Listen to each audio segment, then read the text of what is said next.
you see Draymond, when you see Draymond like have a rough game or a game that he says wasn't up to his par, how much have you grown to come to expect him to bounce back from that? That is the expectation. There's no other way, no other scenario where um, I see it playing out any different than him coming out with the right energy, focus, just making his impact, felt on the court. I know he takes all that stuff personally in terms of his standard and what he knows he can do out there on the floor. So when he doesn't meet that, he's usually pretty honest and accountable to himself first and foremost, to the team, and then you go out and hoop. So we all go through that at some point. Um, and you don't win championships and be the team that we are if you don't have that, in your DNA at some point. So we got to go out and prove it. Draymond included. Question on the left. Tomer Zarda from Clutch Point. Steph, it's kind of a two-parter. Where have you made the biggest growth since you guys' last championship, you think? And after a loss, do you even get to a point where you're down about it, or are you at a point where you're able to just move on and you know there's so much left going on? I mean, if you're not down about it and you're not in your feelings, then that's a problem because then it doesn't matter. You just it has to. You have to feel it. Um, how much it lingers, that's the test of, to Margaret's question, just how do you bounce back? Like you go home after the game, you're probably thinking about every play that happened, what you could have done differently. Was a defensive rotation, a shot that would have went in, a decision you make, whatever it is, those things kind of, circle in your head, and you probably lose a little bit of sleep that first night. Then you come back the next day and realize you have an opportunity to protect your home court again on Sunday, and just keep things moving and get yourselves back into the series. So the locker room after the game one was rough. Like we all know the opportunity that we let slip in terms of that fourth quarter, but it doesn't kill your confidence that you can't come out Sunday and win that game. And that's what we're going to do. So not much has changed from the last from 18 or any of those finals appearances, and really in terms of me personally, how I've evolved, it's just continue to try to play at a high level, understand the game, understand the things that can happen in the playoff series and in the finals, and adjust accordingly as you go through it. Monty in the middle. Steph, after going through the video of the game, what are the things you saw, and what's your reaction to what you saw? And do you think you played with enough defensive, force over the course of the game? There were spurts, not over the whole course of the game. Some of the they're a great team. They have a lot of different weapons, a lot of threats. Guys had some amazing nights shooting the basketball. So you understand some of the mistakes we made, they took advantage of it. We could have made the same mistakes. They could have missed some shots, and we might be having a different conversation. But the way it played out, I think early in the game there were some defensive breakdowns and some lack of physicality that gave some of their guys some confidence, and then that carried over through the rest of the game. Um, and in the fourth quarter, you could just feel the momentum just shifting dramatically, and the avalanche started. So we have to come out with a sense of desperation, first quarter, and really cement ourselves in terms of what we're trying to do. Play with the same joy, the same aggressiveness that we always do, but have to sustain it over 48. And it's crazy saying that. That's what it should be like in the finals, with two great teams going at it. Tim. Tim Reynolds, Associated Press. Steph, you guys have had that crazy streak. I think it's like 26 consecutive series with a road win. Boston is 8-2 on the road in these playoffs. I mean, obviously you got to be really, really good to get to the finals, but how does really, really good become really, really great on the road? Like, what's the defining characteristic that a team has to have to consistently win on the road at this level? The ability to win games a lot of different ways. Even if shots aren't falling, you can buckle down and get stops. If shots are falling, you capitalize on that momentum, kind of like Boston did in the fourth. Um, and there's really no panic. I think our experience, we've been down big on the road and come back. We've won some ugly games on the road, low scoring games. We've won some shootouts. Like it's a lot of different scenarios that you find yourself in, and you have to be prepared and have the personnel and um, the resiliency to kind of be able to live in those moments.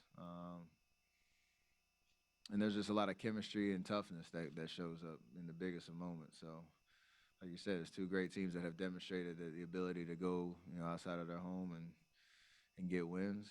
We're obviously going to have to do that one time to win this series, but obviously for us, it starts protecting our home court on Sunday. Mark? Hey, Steph, what's been your message to Jordan on what it'll take to bounce back in game two? Be yourself. I guess feel what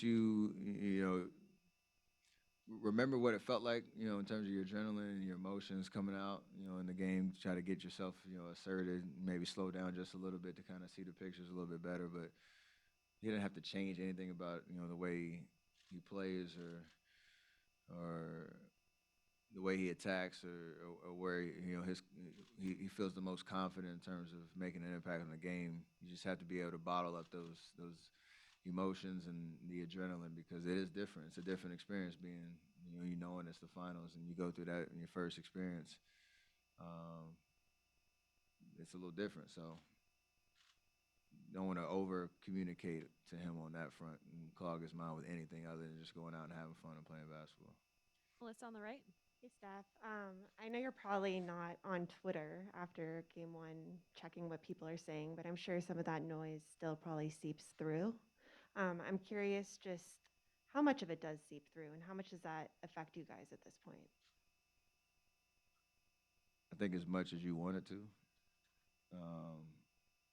However much attention you want to put on, whether you're reading it, hearing it, whatever it is. It comes with experience of knowing narratives change really quickly, and everybody's trying to guess what's going to happen in the series and, overreacting or properly reacting to everything. So it never really gets to me as much in terms of it changing anything other than the expectations I have for myself out there on the court, or again the standard that I've set for myself in terms of how I'm supposed to play. At the end of the day, it is just about winning the basketball game. So if we go out there and do that on Sunday, I'm sure whatever the noise is will be a little bit more favorable for us. But right now, we allowed game one to get away from us, and we gotta respond. Say what? Do you use it as motivation? Yes and no. Like, it's just kind of a through line of your entire career and every year that you play in this league and every experience you go through. It's not just, now we're in the finals, I need some more motivation to get the job done at all. CJ in the middle. What's up, Steph? Were you surprised that Gary wasn't in the game one rotation? And when he is able to get back on the court, what does he bring to a series like this? Well, he's just a defensive menace in terms of being able to guard a lot of different positions. He gets into the ball, makes people uncomfortable. He can disrupt a lot of different actions and different situations out there. He even has a knack on the offensive end, just being in the right place at the right time, and gives us great energy. So the fact that he's available is big, just because of what he's been through these last 3-4 weeks. I don't know if I was surprised he wasn't in, because I don't know too much about how he really feels and what the conversations is with with coach and the training staff and all that. But the fact that he's available, I know he has to be ready, because his number can be called at any moment, and he has to go be the GP that we know him to be. He can affect this series that same way. Guarding Jalen, guarding Jason, Marcus, whoever he's asked to guard. and giving us a huge boost of energy because that's what he does. Last couple of questions, Rohan in the middle. Steph, obviously you've seen every defense over the course of the playoffs, the finals. Boston in particular, I think, switched more than any team this season. What would you say in general are the keys for a Warriors offense to beat teams that are switching? Over the years, what have you guys found success doing when you're trying to beat teams that are switching on you? You got to take care of the basketball because the way we move bodies and move the ball, switching is designed to keep everything on the perimeter, keep bodies in between the man and the basket. Try to force you into tough shots. But it also allows some confusion at times if you run your sets hard.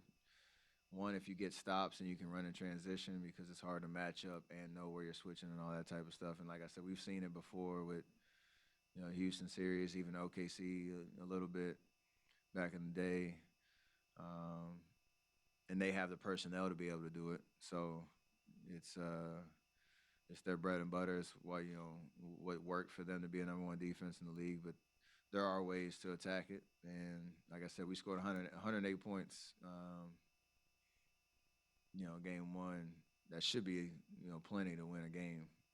We have to get stops ourselves on the other end to allow our offense to do what it does. Last question, Ohm on the right. Steph Young with ESPN. The other day you said that you felt that this group is resilient. This is the first time, though, that this particular team has been down 0-1. What other moments in this postseason gives you that confidence of why they're resilient? And what did you see and feel from the team in the last 48 hours or even this morning? I think you look at how we responded Game 5 to Game 6 in the Memphis series. Game 4 to 5 in Dallas series. Even moments throughout the regular season where things were starting to get away from us a little bit at times, and kind of have your come to Jesus moment, how we need to play right, how we gonna flip the script and